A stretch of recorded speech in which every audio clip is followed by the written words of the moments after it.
So, upon reflection, upon thinking about the series finale, I am just underwhelmed about everything. Season 5 was such a disappointment. The series finale, while it wasn't completely trash, like I would say Game of Thrones is still the worst finale a series could have. There are redeeming qualities to this finale and whatnot, but this series finale is as unsatisfying that you can get. Like, we waited 10 years for this series to conclude. We spent 10 years with these characters, and this is how you end it all?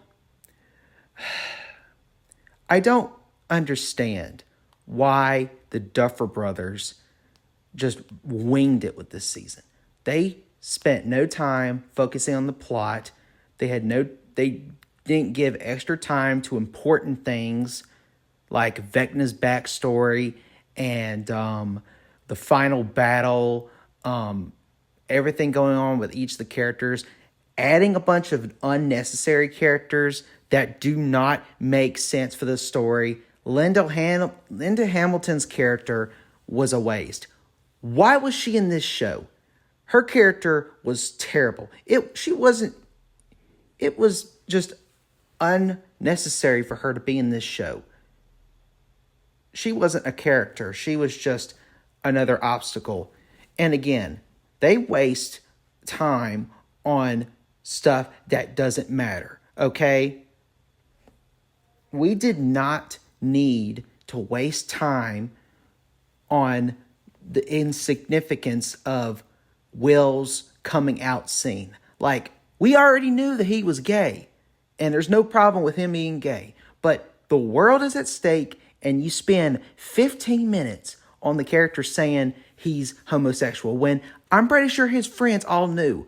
Like, season 3, Mike called out, "You don't like girls." So again, what's the point of this? Anyway, the finale episode was just completely disappointing. There were redeeming qualities, especially with the epilogue, but man, they crapped the bed with the final confrontation between the Mind Flayer and Vecna.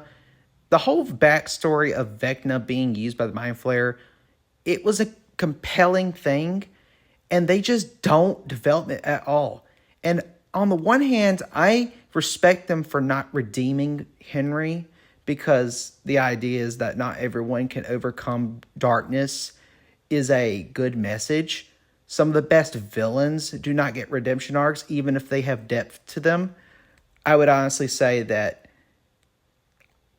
if you are going to develop a villain and not redeem them, give depth to them, more fleshed out with that.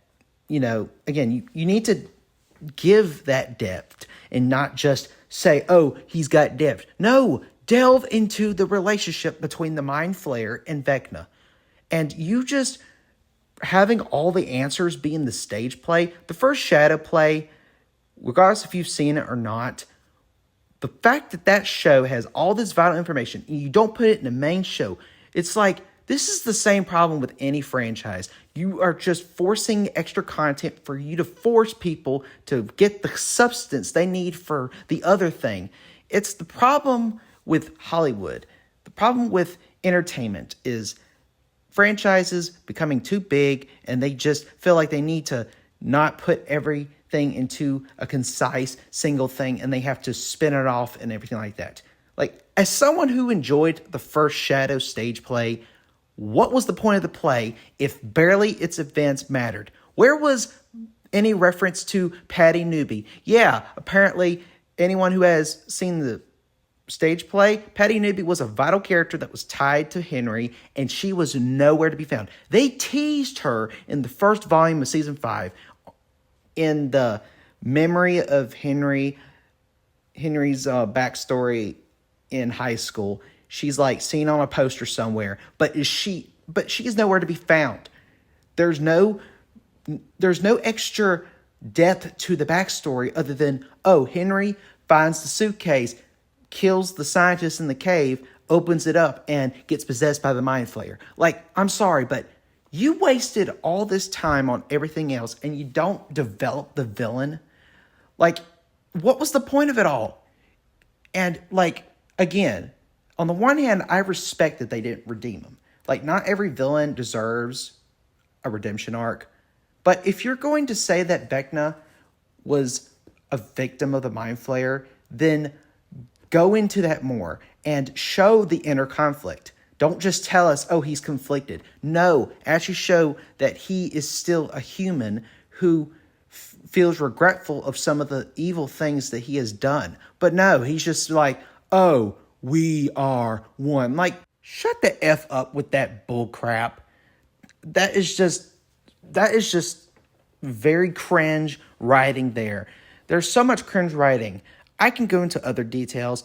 Nancy being a girl boss, the lack of stakes and everything like that. And despite me liking the epilogue and liking certain aspects of like the open-endedness of characters like 11 and the other characters getting their happy endings and everything like that, it's just all a bit disappointing. It's just a mixed bag. Overall, I wouldn't say the finale is as bad as Game of Thrones. I wouldn't say it's completely without like positive things to say, but this series finale, this whole season was a waste of time. I am very disappointed in Duffer Brothers, and I hope that they have this, there's ramifications for this. I hope the Duffer Brothers like face the consequences for letting us down. I loved Stranger Things. I still love Stranger Things. But man, this series deserved so much better.